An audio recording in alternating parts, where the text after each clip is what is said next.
Welcome to the Prophet Podcast, everything NFL and fantasy football related all season long, with your host, Calvin Wright. Hello, everybody. Welcome back to the Prophet Podcast. We are heading into Week 15. Crazy how fast the season has gone. I am sorry for the lack of analysis on this page this past week. I've been very busy. First I was sick, then I had finals, but I am back. This podcast, I'm going to make up for it. I'm going over about 20 different players, 20 different quarterbacks, running backs, wide receivers, tight ends. It is a jam-packed show. I'm going to be telling you everything you need to know heading into this week so you can make the Super Bowl. So let's just start right off the bat. Ryan Tannehill. So a while ago, I posted a big article on Ryan Tannehill. I claimed he was a playoff savior who would win you your league, and so far that prediction, it looks pretty good. However, we are 1 week before your Super Bowl, and I honestly have a bad feeling. Tannehill, he has the best adjusted completion percentage since 2016. Tannehill, he's playing too well, I fear, and okay, he's not one of the best quarterbacks in this league. He's just not. Yes, he does look largely improved since his days in Miami, and he has better weapons here in Tennessee. However, I don't think he's going to keep this up. This week, everyone's got him starting. He's got a matchup as good as gold, and I think it's a textbook trap game. We see these trap games every season. Players, they're playing at a peak level. They're playing in a game that you think they should have a great day for them, and somehow they just get brought back to earth by a bad defense. Now, against the Texans, he should have this good game, but I got a bad feeling about this, honestly. So this is mostly a gut feeling, and the matchup, like I said, it is great. So if you don't have a better options, by all means, keep Tannehill in. But if you can't decide between Tannehill and another decent quarterback like Drew Brees, I would be a little cautious with Tannehill this week. I actually would. I think he comes back down to earth this week and has, a bust game against the Texans. It doesn't make sense. Everything seems perfect, and that's what I fear. I fear everything is too perfect to last. All right, Drew Brees is the next quarterback we will be talking about. Can you trust Drew Brees? It's a good question. It's a popular question. Let's take a look at his stats, because there seems to be this narrative going around that Drew Brees is now somehow bad and washed up, almost like he's Phillip Rivers or something. And as you can see, let's take a look at his stats. Let me pull them up. Drew Brees. It's very interesting. I was looking at this morning. Week 1 against Houston, he had 25 fantasy points. That's a good game. Then he was injured in Atlanta. He came back Week 8, 26 points against Arizona. Now, against Atlanta, after that bye, he had the terrible game, 11 points, which did not help anyone starting him. And then against Tampa Bay, he put up a good game with 21 points. Carolina, 24. And then Atlanta, again, he busted with 11 points. Pretty much exact same stat line. And then San Francisco last week, as we all know, he exploded. 349 yards, 5 touchdowns, 42 fantasy points. But let's take a look at that, because in my opinion, Drew Brees, he has not been bad. He really hasn't been. Atlanta, as we can see, they somehow have the Saints figured out. They know how to stop Drew Brees this season. But if we compress these stats and say Brees has faced 6 teams this year, and against these 6 teams, he has played poorly against 1 team. It seems a lot worse since he missed the time, and his numbers, he's not high up as a ranking because he missed that time in those 2 bad games right back to back almost. But Brees, he has not been bad at all. He's coming off a great game. Alvin Kamara, I think he is injured. He is not playing the way we expect Alvin Kamara to play. And Brees, he is at home where he plays much better football. I'm starting Drew Brees with confidence this week. If I've got Tannehill, I would actually look to start Drew Brees over him. And that's a stack I've seen in several leagues. I'm actually going against someone this week with Brees and Tannehill, so hopefully I'm wrong with that one. But yeah, I'm starting Brees with confidence this week. All right, the next quarterback we're going to take a look at is Matt Ryan. Now, I am not starting Matt Ryan this week unless I have no other options. Ryan, he's been pretty inconsistent overall. Not very good. Now, a lot of this can be contributed to injuries to his receivers, and he has a terrible offensive line. However, the 49ers defense, they have an incredible pass rush, and I think they're going to murder Matt Ryan, honestly. Well, the secondary, it's kind of banged up. They just allowed the big game to the Saints. They could allow for some big plays this week, but without Ridley there and no time in the pocket, I could see Matt Ryan turning into a turnover and sack machine this weekend. So I'm moving away from Matt Ryan this week. He's one of my bigger busts of the week. All right, the last quarterback I'm going to talk about, Kyler Murray. All right, Kyler, he's hit a bit of a rough spot this season. Well, Murray, he's far from a great, competent quarterback.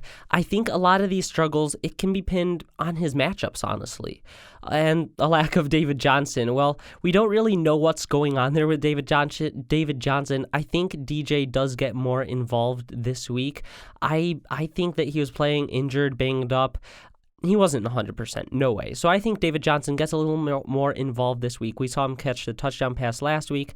Now, before the bye, Murray had 3 great games, one against Tampa Bay and 2 against San Francisco.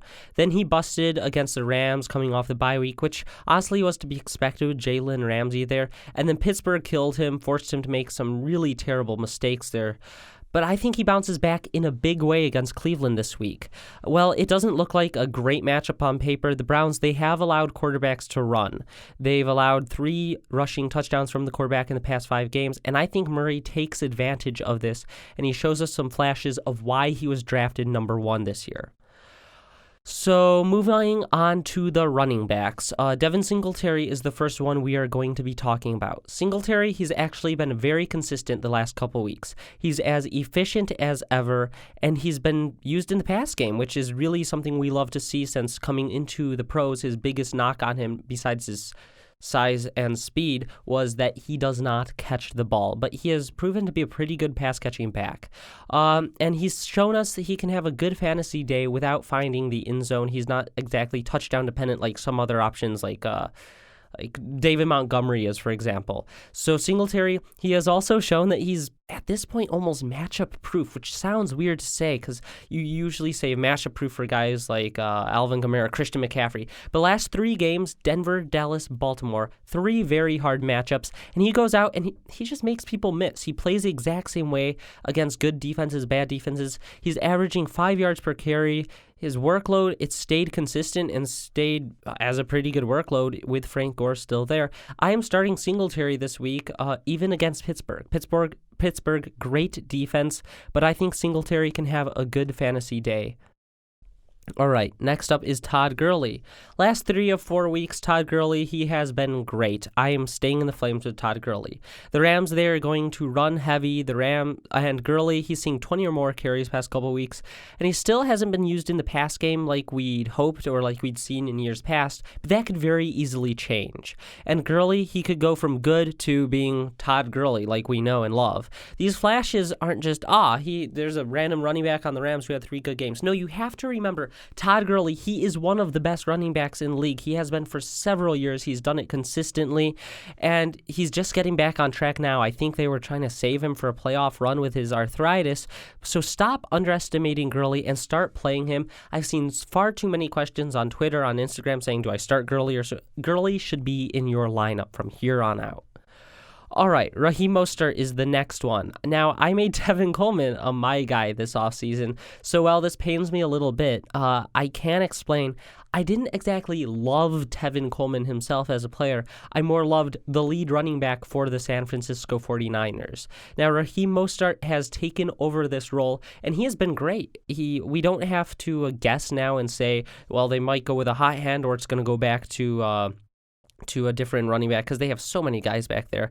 Shanahan, he came out earlier this week. He said he's the guy. He's given us no other choice with the way he's played.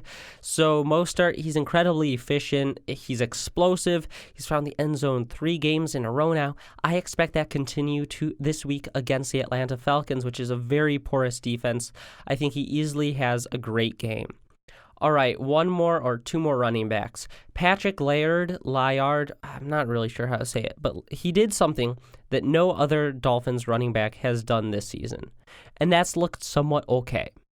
He had a horrible game against the Eagles, but I'm mostly just looking at the Jets game stat-wise. He had some big plays and stuff, but here's what I want to look at.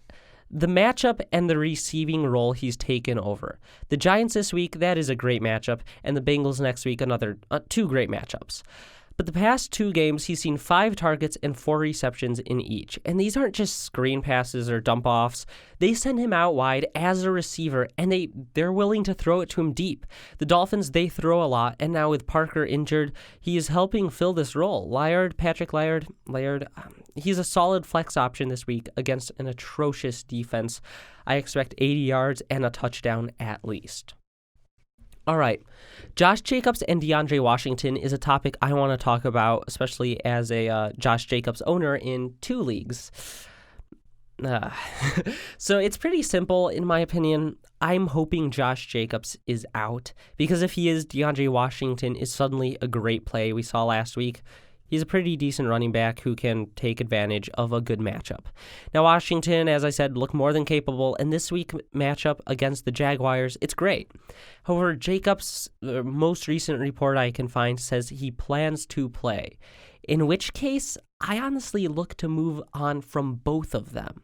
Jacobs, he could easily re-aggravate his shoulder during the game and leave early on, and suddenly your running back 1 scores 2 points. And if you've got Jacobs, I'd actually try to pick up someone like Patrick Laird, who I just talked about. If Jacobs plays, I don't want to start him. It's an injured guy with a capable handcuff in my fantasy playoffs. Not my cup of tea. I just don't have enough confidence. I'm not willing to take that risk when there are guys on the waivers that I would be comfortable starting. All right, wide receivers. We're flying through this. Let's see. I'm making pretty good time. All right, Michael Gallup. I think he's in for a huge game. Gallup, he's coming off a strong performance. He led the team in receiving yards with 109. A lot of garbage time, but still have points. Now, Ramsey, he's going to be shadowing Amari Cooper, and I think Dak is going to look to Gallup a lot. Gallup, he does well against really good defenses with star cornerbacks. He exploded against the Lions when Slay was shadowing Amari Cooper. He had a great game against the Vikings when Rhodes was shadowing Cooper again. Now, albeit Cooper exploded that game as well, but I expect a similar outcome from Gallup this week, so make sure you start him. I think Gallup, he could be a week winner this week. He's going to have a huge game. I am starting him over Josh Jacobs in 1 league as a flex. So that's just also in this time with the injuries in the playoffs, be creative, move around your flexes, try to maximize. If you've got someone who you think could go out as an injury, make sure you don't just look for upside on the waivers. Right now, you want some insurance with your players, so don't just look for upside. Make sure you're looking at people who will be on the field. That's one of the main reasons, as going back to Josh Jacobs, that I don't want to play him this week, because yes, the upside is there. Josh Jacobs could play, he could not get re-aggravated, and he could have a great game, but there's also the chance that he's just out of the game. So that's when you're looking for guys to fill in, people like Michael Gallup with the upside, but also with, even if Amari Cooper has a good game, Gallup will still have a good game too. So make sure when you're making these lineups, don't just think about upside. A lot of people in the playoffs, they get almost too creative and are like, well, if this guy's going to explode, you need players who are going to play. All right, so a little tangent over. Tyler Lockett is the next wide receiver to talk about. Lockett, he's been very bad these past 3 weeks, and I think that's going to change. Why? Because Tyler Lockett, I really don't think was fully healthy. Let's take a look at what Pete Carroll said about him. He said, Lockett is really back in form this week. He then said he was pretty good last week, and he's going into this week rarin' to go. Those are the words from Pete Carroll himself. So if we look at weeks 1 through 10 when Lockett was, healthy, he was the number 5 wide receiver. I have no concern starting him if he's healthy. And this is a good matchup. He is healthy. I expect him to explode. Lockett, he has so much upside, you can't bench him. He's going to have games with 40 points and win you your week. This could be one of those. While I do expect a big game from Carson, I think Wilson, he's also going to be very solid, and Lockett's going to be a big factor. Lockett, I expect him 100% to finish as a wide receiver 1 this week, but I would put money on this that he may finish as the wide receiver 1 this week. I'm very confident Lockett explodes this week and has one of his Tyler Lockett 35-point games. All right, the next one I want to talk about is Terry McLaurin. This one, it's hard because McLaurin, he's hurt you a lot recently, but I think you can start McLaurin this week. 2 of the past 3 games, he's been pretty good. And while he has the ability to destroy your team with 2 points, he's incredibly talented, and he's going against an incredibly terrible secondary. Just gave up a huge game to Darius Slayton. So I'm not excited about starting McLaurin just because there's that huge risk of Dwayne Haskins as his quarterback, but I think you can start him, and I think he'll get it done this week. He's a pretty solid flex option, wide receiver 3. All right, next up is Christian Kirk. Kirk, he's been pretty inconsistent, but that upside is there. I talked about Kyler having a big game. I think that means Kirk does too. Even last week against Pittsburgh, Kirk scored 16 points. I think there are better options, but I think Kirk is very startable this week. I think, as I mentioned earlier, I think Kyler has a big game, and Kirk, he's that main wide receiver to benefit. So I would be looking to start him as, once again, a wide receiver 3 or a flex with massive upside. I think he's a bit safer than Terry McLaurin. So those are 2 that I think you can start. Not too excited, but Christian Kirk is one that I like a bit more than McLaurin. So I would actually start Kirk. I am in 1 league. Hopefully it pays off. And then I wanted to say Justin Wilson. He filled in. Mike Evans got injured, tore his hamstring sprain. So Wilson is someone who I would keep an eye on. I'm trying to find him. I'm trying to look up his stats. I can't even find this guy. But he had a very good game. I believe off the top of my head, he had 16 points when Mike Evans went out. So he's someone who could definitely... Justin Watson. I had that name wrong. Okay. Justin Watson. He had, 16.9 points last week against Indianapolis. This week against Detroit, that is that's a very good matchup. And then he's got Houston the next week. So he's someone who I won't start, but he's someone I may pick up and put on my roster just in case he turns out to be something. This is his second season, hasn't really done much, but just keep an eye on him is more what I'm saying, because he may be a hot waiver pickup next week. So Justin Watson, keep an eye on him this week. I think he could have a good game, but no way you're starting him. All right, let's go on to the tight ends. Ian Thomas is the first we're going to talk about. Last year, week 14, Ian Thomas scored 16.70 points. This year, week 14, Ian Thomas scored 16.70 points. What does this mean? It's probably just a weird coincidence, but Ian Thomas has shown that he's a good replacement tight end when Greg Olsen is out.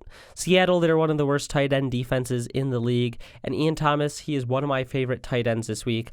He has a pretty safe floor with those dump-offs from Kyle Allen, and I like him a lot more than some of the other waiver wire tight ends. Now, albeit week 15 of last year, he put up 3 points. So hopefully he breaks that trend. But yeah, I would start Ian Thomas if you're hurting at tight end like so many of us are. I think he finds the end zone at least once, and I'd play him over a lot of these other waiver wire guys. Now, the next tight end is David Njoku. I've talked a lot about him, so I'll keep it brief, but Njoku, he plays the Arizona Cardinals. That's it. I don't know if you'll see enough volume. You never really know with these tight ends. But in a world where good tight ends, they're hard to come by, I think it's a good gamble just based off of the matchup and his talent. All right, Tyler Higbee is the last tight end. Higbee, he's coming off 2 straight great games, and that's hard to find in a tight end, consistency. So I am starting him with confidence. Other than, the big 3 with the Ertz, Kelsey, Kittle, Waller is even in there now, kind of. He's one of my favorite tight ends, and I think he has another strong outing. I'm starting Higbee over pretty much any other tight end this week. All right, now, as promised, the kicker of the week, which this one is Young Hoe Koo. He's the kicker for the Atlanta Falcons. I'm trying to pull up his game from last week. He had 19 points, a very, very good week from a kicker. Now, this week he plays San Francisco, and you can make these narratives that, they're going to move the ball and then stall out. I don't know. Kickers, almost impossible to predict. But what I do know is my brother, who plays fantasy football, this may sound silly, but hear me out. Every year, he's a bottom seed, barely makes the playoffs. and then he always has a random kicker who explodes in the playoffs, and he makes it way farther than he should just based off this kicker. Last year, he had Kaimi Fairborn, who, if you played last year, you probably remember in the playoffs, yes, 21 points, 22 points. And he made it to the Super Bowl basically banking on Kaimi Fairborn. This year, he picked up Young Hoe Koo, made it through the first round because of Young Hoe Koo. And just so you know, I have no bias. I'm going against my brother this year in the playoffs right this week. And I am very nervous about Young Hoe Koo because I know what has happened before. So if you don't know who to start at kicker, take a look at Young Hoe Koo. Based off my brother starting him, which sounds ridiculous, but it's happened before. All right, so that is the end of the show. I think I made pretty good time on that. We're at about 20, 23 minutes. So I hope you enjoyed this episode, and make sure you follow. Actually, I'm going to give a little plug to xfl.theprofit on Instagram. I have made a XFL page where I'll be posting news, updates, analysis of XFL players and teams. So if you're interested in XFL or at least curious, make sure you check that out. It's kind of an experiment right now, but I'm hoping it goes well. So yeah, that's it. So have a good week, and I hope your matchups go well. I will see you most likely this Wednesday when I go over some fantasy football stuff. All right, have a good week.